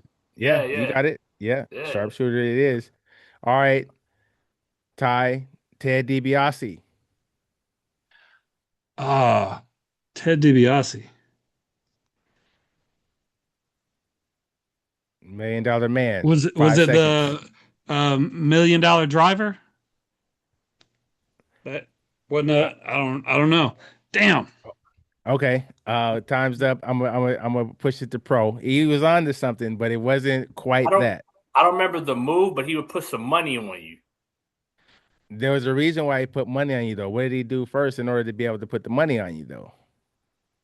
That much I don't remember. Okay. He had the $1 million dream. Remember he put you in the sleeper hold and then they Ah, Yes, would pass out. Then he put money yeah, he'd pin them and put yes, money all on them. yes. Yeah. I remember yeah. that. Yeah. Yep. I Okay. suck. Hey, all right. Back to you, Ty. Jake the Snake Roberts. DDT. DDT. All right, pro. Not pin you with Ravishing. Damien. Not pin you with Damien. That don't count. I mean, that was That's a the good one cherry on too. the cherry on the top. He had to hit you with the DDT first before he had time to go get the snake out the bag. All You right. remember when he brought out a cobra and it bit Macho Man? It was a defanged Yeah. cobra. Man, that Yeah. stuff was on TV. That's crazy. I That's how would. they used There's to no push way the I could. envelope. That's how they push the envelope right there. That's Yep. crazy. Yeah. All right. Pro. Rick Rude. What was Ravishing Rick Rude's move? I don't remember. But in my defense, he was the Razor Ramon before Razor Ramon, so he used to have this comb and he would do some cute boy shit. But I don't remember Yeah. his move. Okay. I'm gonna push it to you, Ty. Do you remember what Rick Rude used to do? I remember he was. I think he was. Didn't he hold him up there in a suplex for a while after he shook his ass? I thought it was Incorrect. a DDT too as well. Okay. So what he did was, remember, he did a little backbreaker. He called it the Rude Awakening. He put him up on his back, and he would be shaking them until they just went limp. Then he would throw them off, and he would do the little, because he remember he used to have the girls and all the stuff airbrushed on his tights and all that shit. Mm-hmm. Yeah. So that, Ravishing. Yeah. I'm not yeah. as good at this as I thought I'd be. I thought Wait, go ahead, you bro. no. I keep seeing him and Krona or Crush with the same style move. Yeah. Didn't they have the same move, Crush and him, like pretty much like, Yeah. ugh. Okay. Yeah. Yeah. But it is it's called the Rude Awakening. Okay. Roddy Piper. I should know this. Off the top rope on you. Mm-mm. Or he'd slap the shit out of you across your chest though, and then he'd like, Oh, Roddy was a wild boy, but he was the originator of. I don't want to give too much to Ty. Ty, you got 10 seconds, then I'll tell you guys. What did Roddy Piper Hmm. do? He was the originator of this move that we just talked about. Another character used as their finishing move. 5 seconds. Damn it. DDT? I don't know. So Roddy Piper was the originator of the sleeper hold. He used to put you in the Was he? sleeper hold. Yeah. Yeah, Uh, well, not to say that I know back in the 50s and 60s when they used to do that, but I'm saying as far as the theatrical commercial WWF, that was Roddy Piper's. All right, kick it back to you, pro. What was Big Boss Man's finishing move? he had the stick. He beat your ass with the stick. Yeah, but what was his finishing move? Oh, I don't remember. It got a real cheesy name. It got a real cheesy kind of name to it. All right, so I'll kick it to you, Ty. Do you know? Wasn't it like the downtown slam or something where he would choke slam somebody? Yeah. So he called it the Boss Man Slam. Okay. Yeah. Yeah. All right. Because So he was a corrections guy. yeah. Yeah. Now yeah, he used to work you over with the Billy Club first. So Pro's right. You would get a stick to the side of your head a couple times, but when it was time to pin you, put you in that choke slam. I Okay. remember when Big Boss Man was the I forget his name in WCW. He was the bodyguard for the Midnight Express and Jim Yes, Cornette. Yeah, he he jumped was. off a scaffold match back with the Road Warriors '86. Anyway, go ahead, sir. Ooh. Yeah. That. All right. Pro, what about Mr. Perfect? You remember him? I do remember Mr. Perfect, but I'm drawing a blank. Okay. I'll kick it to you, Ty. The perfect plex, like a bridge suplex. Yes, the perfect plex. All right, Ty, you got six. Bro, you got a pedestrian two. Hey man, All right, let me help you out. All right, and it wasn't order, so I'm not skipping the order. But if you don't got this, it's something that we gotta have to call bullshit. What was the Undertaker's finishing move, bro? Oh, Tombstone. oh, The Yeah, Tombstone. the Dum, tombstone. dum. Hey, I he's so I'm just gonna iconic though that there could be multiple answers for that one. Yeah, because I'm gonna there's different generation Undertakers too. Yeah, the last I'm just ride. I'm gonna just go on out and say this, and if someone takes offense, they just take offense. There was a lot of questionable moves that the two men could put themselves in wrestling, but I always took issue with the tombstone because a guy literally had to have his face in your nuts. Like it was a forward power driver. Like he would scoop you Oh. up and put you up and you there's nowhere for your head to go. But in Johnson and Johnson land, bro, there's no way. There's no way. so, The only thing that so, I think is worse than that is a quarterback under center. Like I don't, I would have oh, never been under center oh, playing quarterback. What about the Rikishi? That you didn't have a problem with that one?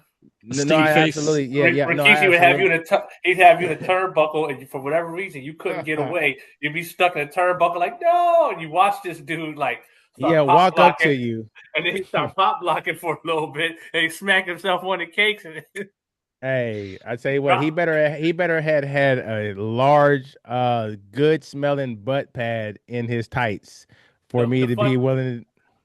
That's what I mean. This is how before you knew it was fake. Now you look back at it like in real life, if you was getting your ass whipped like that, this man puts you in a turnbuckle. You're like, no, no, don't do it because you know it's coming. You You're can't get up. selling.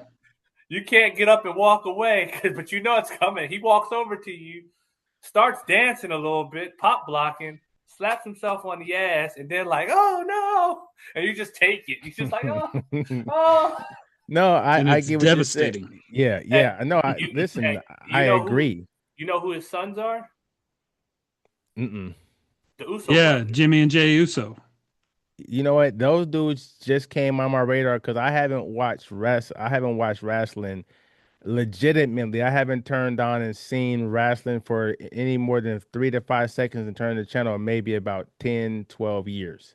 So they just came on my radar because of WrestleMania this Yeah. past last weekend. And they were out doing promos. And I was like, the dude was talking, he kept saying Us. And I was like, who the hell is this dude? And he was like, hey, Us. And I was like, they under the same wrestling umbrella family as The Rock. That The Rock is their older cousin, second cousin, or something like that. No, so I didn't know who they were literally until about 10 days ago when I was just going through stuff on YouTube and I seen that they were doing some promo runs and I was like, who the hell are these dudes? They're tag team brothers, and then one of them is now went solo and was chasing after the belt. Okay, so let's go ahead and another old school vintage name. Pro King Kong Bundy. What was his finishing move or describe it? You ain't gotta say a name, describe it. And I don't remember. I remember the rest. I vaguely can't. I can't even see what King Kong Bundy looked like. That's getting to be like. I remember the He name. he looked like the blob on X-Men. Like Yeah. he had Okay. the Bald big head, bald yeah. head dude with the little tights that had the Yeah. little one strap on his tights. Yeah. I don't remember. So I take it, okay. Defer to Ty. You remember what King Kong Bundy used to do in his finishing move? Now this is going to be a wild ass guess, but I thought I remember him doing a either he sat on him or splashed him as well. Yeah, so he would throw him into the turnbuckle and then run and just give him the avalanche splash. Remember, he would Oh just yeah, land on them. Yeah, yep. yep. All right, next. Oh, he's the old school guy. Remember, he actually came out of the NWA before he made his way to the WWF and then WWE. If you remember One Man Gang, remember One Man Gang? Mm-hmm. All right, pro, it's on you. I don't even. What was you don't remember him? He was like a big he was like a punk rock version of Sergeant Slaughter. Like Did, did he he wrestle had under a different name? well, he was huge. That dude was like 400 pounds. I wouldn't be surprised if he came back as something else, but he was the one man gang back in the day. Okay, so let me give you one that has a little bit more of a recognizable Nah, name. he was Akeem the African Dream. He was what? Akeem the African Dream. One man gang was that? Yes, Akeem the African Dream. Yeah, wore the big old blue African looking costume. Yeah, Yes. yeah, yeah. Like they had it, they had him draped with a hat and everything. Yeah, Yeah, Yeah. I didn't even know that till you said it. I that thought was that was later so, on. yeah. Yeah, Yeah, before That's that he had a little mohawk, man. He was he was the punk rock version. Okay, okay, I'm gonna give you a pass because he had more than one iteration. What about there's only one Jimmy Superfly Snooker. So we going 80s. What did Jimmy Superfly Snooker do? off the top ropes. Yeah, there you go. He'd slam you off the barefoot. top ropes. Yep, yep. In there wrestling barefoot the whole time. With puka shells around his ankles. He would do like it's almost would put you in mind of the flying dragon that Ricky the Dragon Steamboat would do. It's pretty much the same move, just without like Ricky the Dragon would have a little bit more like he would do like a flip or something. Yeah, And I yeah. remember Ricky Steamboat doing some amazing matches with Sting, with Oh Ric Flair yeah, throughout the '80s. Like that's a yeah, guy that like he's your favorite wrestler's favorite wrestler. Like yeah. he's very underrated as far as like mainstream goat status, Mount Rushmore. But Ricky Steamboat wasn't no joke in the wrestling business. No, he probably is the most celebrated heel because he always took the match all the way to the end, and they had to have some sort of sabotage. Remember when he got now I don't know if this is real or fake, but I remember when they threw the little bullhorn, I mean the bell ring, the ring from the bell into the ring, and one of the wrestlers hit him with it in the throat, and supposedly it had crushed his throat and he couldn't talk. He was still wrestling for like a year and he didn't talk. And then finally he said something like a year later and they were like, oh my God, Ricky Dragon It's a Steamboat, he's miracle. talking again. Yeah, I don't know if he did have a little whoopsies with that ring side bell, but that was a whole storyline. But that dude used to kick ass. They just Yeah. would not let I think they let him win the championship one time. Because he used to Like, wrestle with tag team with Tatanka, something like that. yeah. They were, Oh No, that yeah. Tatanka. Yeah, I remember him. yeah. Or Okay. oh man, that I'm he looking. would wrestle with Tino Santana as well when he was in WWE WWF. Yeah. Go ahead. Tatanka would get you canceled. Now I'm thinking of his costume. Like unless he was really Native American, like you could, like if a wrestler came out like that, they'd be like, "Yo, you can't do." Yeah. That dude Oh would no, come out with the headdress and the moccasins and the turquoise. yeah, bro. Hey, listen, the 80s was brutal. The Very 80s, stereotypical, yeah. Yeah. sometimes in Okay, bad ways. Ty, I'm gonna kick it to you. Greg the Hammer Valentine, what was his finishing move? Figure four. Figure four leg lock. Yeah, Hey, son. you ain't like no, this guy is a wrestling aficionado for Well, sure. I remember Greg the Hammer Valentine from way back in the day. I guess Memphis, and you know he was always going against Tommy Wildfire Rich, and they had that blonde hair, so they would bleed. You know, they would cut themselves, and Yeah. so their everything would turn red. I remember him from way back in those days, just being one of them guys that probably drank Yeah, beer on the way to the match and went in there and wrestled. and wrestled. Yeah, Yeah. showed up in his construction, his Carhartt jeans and his ripped shirt. Yeah, Exactly. Levi's yeah, 501 Blues back in the day, but yeah, absolutely. yeah. That's crazy. All right, pro, the Iron Sheik. What Oh was that? damn it! What was the Iron Sheik's finishing move?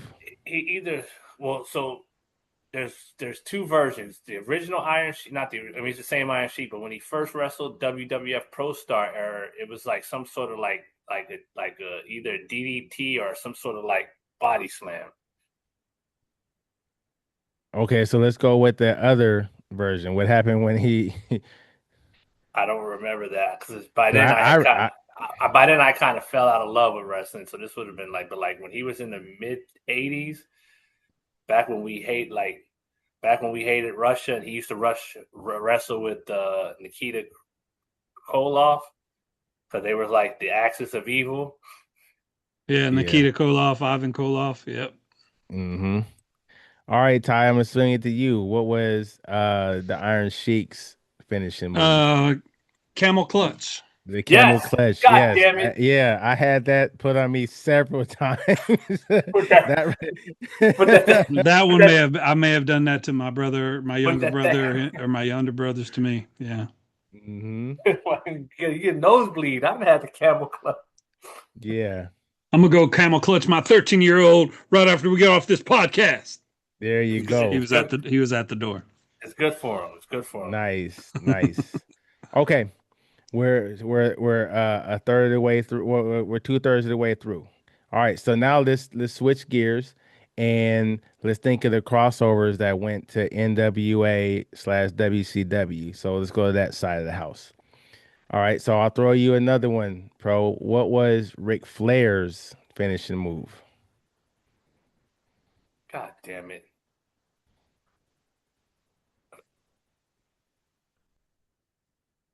Either figure four footlock or one of those, Yeah, like figure like a four. That's leg it. lock, like a Figure, leg yeah, lock. yeah, figure four leg lock. Yeah, I was just getting ready to time you out. Okay. Oh, here we go. Ty, Dusty Go. Rhodes. Dusty Rhodes. You referenced him several times. What was Dusty Rhodes? Bionic elbow. Bionic elbow.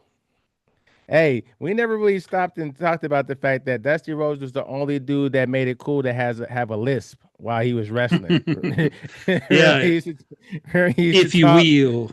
Yeah. Yeah, exactly.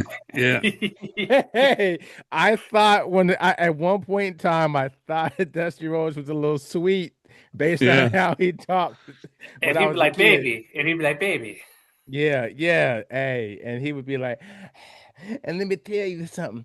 yeah, Yeah, yeah. Hey, let me tell you something, Daddy. That he used to say Daddy all the time. Yeah. That's what used to get me. I used to be like, Dusty might be a little sweet, man, man. Dusty, because of those promos and the fact that he was, not like an Adonis bit out of granite like Hulk Hogan and all that.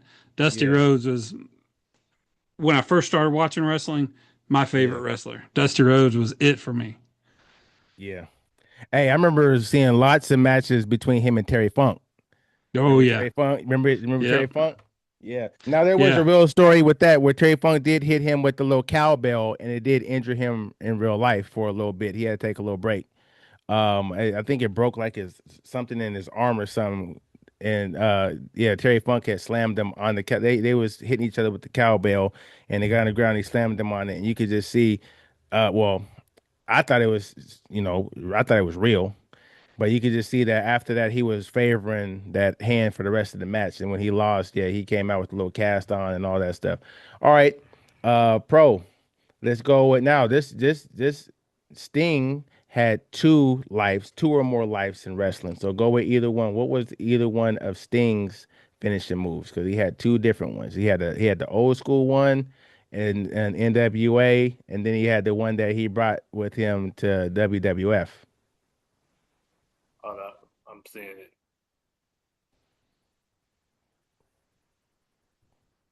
Uh, like a sharpshooter or death hold. Okay, the hold is correct, but and I'll give you a point just to kind of keep this competitive. He called it the Scorpion Deathlock. is what it was. Hmm. But it was the same move. He put the our leg over the leg and grabbed them, and he pulled them with one leg, and they're, oh my God, they gotta tap out real quick. Okay, so But they right would now, always do it by the rope. So if he grabbed the rope, it was automatic. And the yeah, ref would be like, "No, let him go, let him yeah, go." you gotta break it up. Yeah, So and speaking of that, I always felt like that. I always felt like that was cheesy.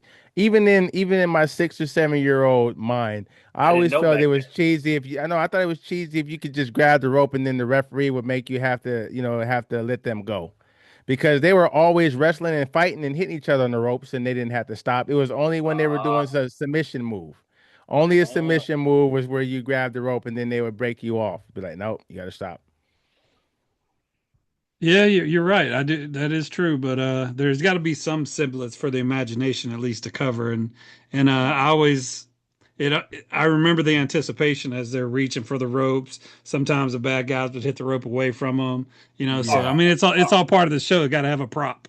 and the reason why I yeah. say that is because I remember that's what made me key on that move is because Sting, now that I'm older, he would casually put that move on you when you were like 3. So then the guy would be like, "Oh no, the rope is so out of reach," and he'd be like, so Sting would finally get the lock on him, and then he would finally get like the rope, and then the ref be like, "Let him go," and then Sting would get the little bit more, little like just to like give him a little bit more pain on it. Mhm. And, oh no, what are we gonna do? Yep, that's a fact. All right, Ty, it's on you. Harley Race. What was King Harley Oh Race's my goodness, finishing move? that is a legend that I didn't really watch that much. Was his kind of an elbow drop? It's a drop, but not an elbow. Okay. Pro. I don't even know that wrestler. Did he have a You, different you didn't name? know? No, his name was the King Harley Race. He was one of the original. He was one of the original gatekeepers before Hulk Hogan actually hit the scene, and so he was like the passing of the baton to him. Yeah. But he used to call himself King Harley Race. He used to have the crown and the little purple robe on that he would come out there in the ring, and fight with. Okay, so it was a diving headbutt. He used to do the headbutt. Oh, okay. I was gonna say Yeah. atomic backdrop, but Yeah. yeah, Okay. I'm not as Do good as this as I thought I was. I thought I would get every one of these, but I Shit, don't dude, know. you're like 11 for 12. But I no, want to be I yeah. want to be perfect. I want to be perfect, bro. Sorry. All right. Let's see. We have. Okay. So what about we talked about him, referencing so pro Nikita Koloff. What was Nikita Koloff's finishing move? I Very got iconic. Very iconic. You can got hold describe it. You can describe it if you can't remember. I used to love Nikita, so I knew his. hold up. I'm play I'm Dun, dun, dun, dun, dun, 5 seconds. dun, He used to even Oh, do dun, it. dun, dun, dun, All dun, right, time's up. dun. damn it. All right, all right, Ty, what you got? Nikita Koloff, the Russian sickle. The Russian Yes. sickle, remember? Ah, yes. Yeah, 'Cause- man. I remember dun, the first dun, time I dun, saw dun, him do it. dun, He dun, put the dun. chain. He put the chain around his arm one time and gave him the Russian sickle. I was like, "Oh Oh my yeah. God, that dude was a maniac." And like I Yes. said earlier, just a dude from Minnesota. Didn't even have an accent, man. Like sound like a And dude from Minnesota. they would always play like the Tetris song when he was doing it because I could. Dun, dun, dun, dun, dun, dun, dun. Yeah. That Okay. Tetris songs, I remember they used to do the Russian national anthem with Yeah. Ivan Yeah. Nikolov, and then I the still other guy. remember it. There was like I three still of them. I still remember the Russian national anthem. I'm not sure if it's actually was the words to it, whether they just put together some bullshit or not. But I remember when they had Ivan Koloff used to do it before each match. Remember? Yeah, he would come out and Eh, sing. Yeah, yeah, yeah. I with the still old remember Madison that Square shit too. Garden microphone. Yeah. Right. Yeah. I still remember that shit too. That's crazy. That's how Mhm. iconic it is. All right, pro. We got to get you back in the game. You got 7 and Ty has 11. I was like a Lex million. Lex Luger. What was Lex Luger's finishing move? Oh shit, shit. Hold on. Hold up. Hold up. Hold up. No, no, no. 5 seconds. Shit. Hold up. And time No, is up. it's the torture. It's the torture rack. Did I get it? Ty, you want to be a gentleman, Ty? You want to Yeah, give absolutely. Yeah. Did I get it He though? got it. He Yeah, got it. you got it. Yeah, you got it. I had to because I Didn't even flex on you after he was done too. Now you can't say that because Lex wasn't that tall as it relates to like some of the most iconic ones, but he definitely had one of the best physiques when he was on top of his game. Like Lex Luger was that's why I call it total jacked. package. Total Total package. Hey, package. Lex hey, Luger. that, That's why I hey, had to see it in my mind. I was like, okay, Lex Luger. I had to see it like, yeah. Like let me Oh, let me tell you how into wrestling I am. I remember thinking to myself watching wrestling when Lex Luger would do promos, he would point just like this in his promos, and I remember thinking he's got to get better than that if he's going to go far in his game because he at that time he was like a four horseman with Ric yes. Flair, and he couldn't yeah, talk, man. I think that's why he didn't go anywhere. But like the look, he is yeah, what you want someone to look like in the wrestling business. yeah, yeah. Okay, so we have three more. So this would be so you gotta get these. All right. So you got that point, pro. So this one goes to Ty. What was Sid Vicious finishing move? Oh my gosh, Sid Vicious. I don't even, I swear I don't know Sid Vicious. And I've got an autograph from Sid Vicious. What? Oh, I thought you meant you don't know you didn't you can't visualize him. You just can't remember his Didn't he do like a sidewalk slam, choke slam, and he would come down like pancake? yes. Called the Yeah, spine buster. The spine spine buster. Okay. buster. Yep, yep, Yeah. yep, You gonna be a yep. gentleman? Give me that one, bro. You got it. You got it. You Okay. got it. All right. All right, If you, let's follow this one up then. All right. So, bro, Sid Vicious. mm-hmm. What was his? That's the one you Did you just just asked me. ask? You just asked him, and let's. Huh? You just asked. I just asked you. Oh, I'm sorry. Oh man. One name down. What was Vader? You remember Vader? No, Big Van Vader? I don't remember. Okay. So I'll give you one more. What was um we had to have this has to be the DEI question. What was What was Eddie? Vader's greetings from Asbury Park? Yes. Yeah, I don't remember what it looked like. I just remember that one's name. Sorry, go Yeah. ahead. Ask the next one. I love this shit. That one was similar to the tombstone, except for he didn't just go on his knees. He would actually jump in the air and slam you down, and land. Remember, because Vader was like legit 400 something pounds. Yeah, I remember So, him jumping from the top rope and doing all those headbutts with yeah, yeah, the yeah, yeah, yeah. mask He and was everything. he was one of those guys that was nimble. Like he was nifty to be a big boy. He has some acrobatic shit. All right, pro. I'm gonna give you 2 points for this Bam, if bam, you can bigelow. get it. If you can get this.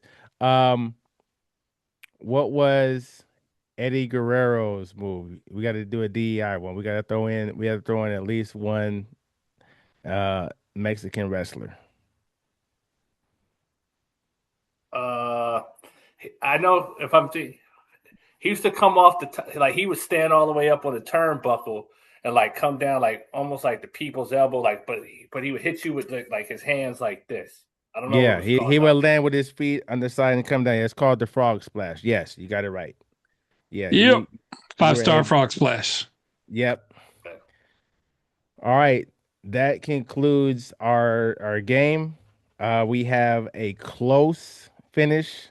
Hey, We have we close. have we have Prometheus, the man that stole fire from the gods and gave it to mankind at 9. And then we have the new official resident wrestling aficionado tie with 12, with a gentleman's 12. Hey, so this is the part. Is this the part? No, this is the part where you got to say you were robbed and everything was rigged, It's and and you need to see him again. See him Let and me tell say, you, Ty, what we're gonna do the next time, brother. Me and you at Atlantic City in 3 months. Be there.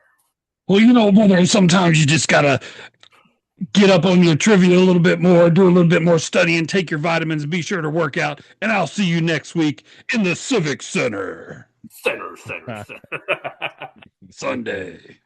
Yes, gentlemen, it's been a pleasure to be able to go back into the time machine and kind of talk and revisualize and even now look back and actually psychoanalyze how we saw wrestling as young boys and how there's some things that we still carry with us. I think a very interesting thing that you brought to the table, Ty, in all honesty, was what do you do once you find out that it's not exactly what you thought it was? And you doubled down and you were able to allow yourself to still stay in the imagination and see it as the pageantry that it is, and for Pro to say that once it became corporatized and it was just about, fanfare, it no longer had that same, it didn't hit the same as when you thought dudes was really kicking ass and taking names, right? It's interesting to see, and so everyone, I think, comes to that fork in the road, whether you just stay the course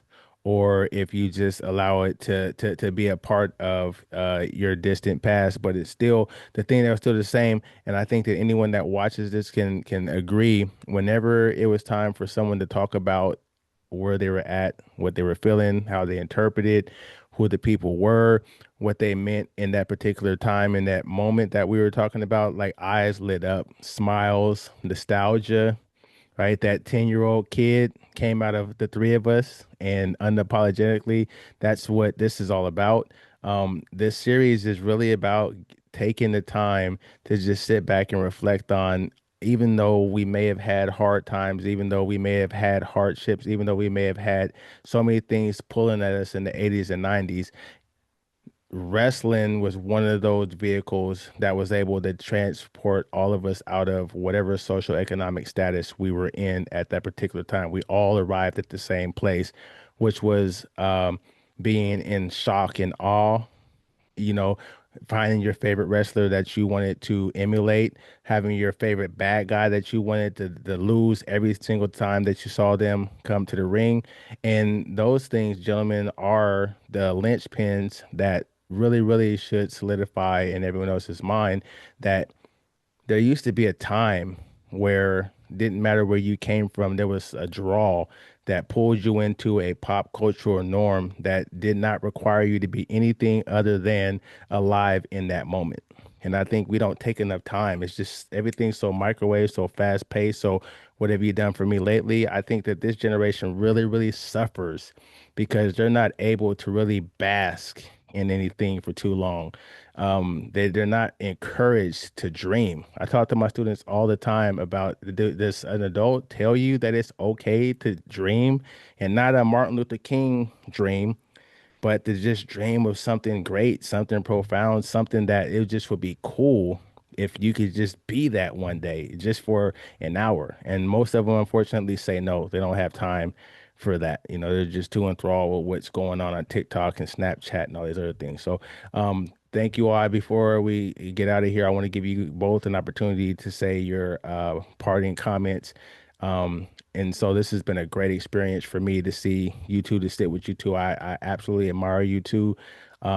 We have so many similarities. There's so many ways in which we have intersectionality, regardless of where we came from. And literally, we have the three of us have came from three totally different walks of life, three totally different regions of the United States, but we can always come together and connect on some of these very, very fundamental truths. And so I'm very, very appreciative of that. So I'm gonna kick it to you first, Ty. Parting words, thoughts. Absolutely. The I grew up watching wrestling. I grew up playing sports. My parents, my biological parents, my father was married 5 times. My mother was married 3 times. So there was a lot of moving. So I really held on to music. So I know we're going to wax poetic about music at some point. I really did a lot with wrestling and then sports. So when we get to have these conversations, it really does bring out those memories, good memories of all that stuff I picked out and took along with me to put into what we're doing now with the Triple Threat Vet podcast. So I love going down memory lane. I love waxing poetic about my interests and to do it with you guys where I know that we have different backgrounds, but we have so many commonalities, like you said, and the biggest one, military. Like in the military, you just got along with everybody because you were missing home. And so I brought this little piece, and people that served with me knew I loved wrestling. Like I said, we would have tag team belts when people did good stuff. So thank you for letting me wax poetic with you today, and thanks for going down memory lane. And I appreciate y'all.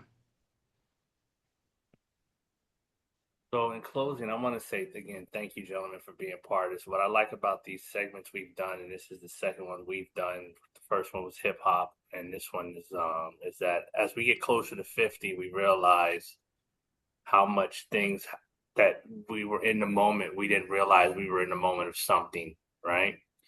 And now that we're on this side, we remember the commercialization of wrestling. We watched it come out of regional markets, and because of where you grew up, Ty, you saw it a little better, to a national thing to an international thing.